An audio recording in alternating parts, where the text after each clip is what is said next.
Delete competition from your life. It is a game changer.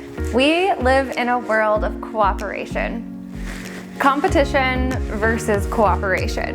When we look out to the world today, we will notice that even the animals and plants are cooperating with each other to create a beautiful experience.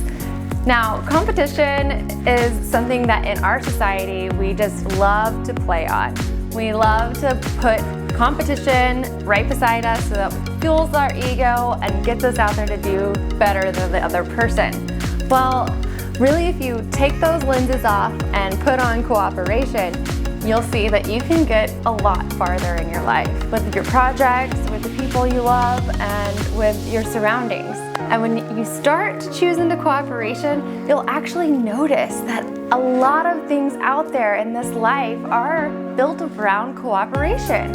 You will notice all the beautiful ways you'll go throughout your day. You'll be shopping at the grocery store and you'll see someone drop something and you want to just go over and pick it up for them or assist them in finding something on the shelf.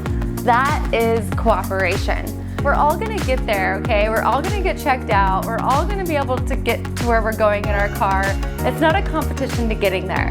Take competition, put it to the side, bring up cooperation, and let it be your guide, and see what happens for you. Try it out, let me know how it goes. Put it in the comments below. I'd love to hear your thoughts. Until next time.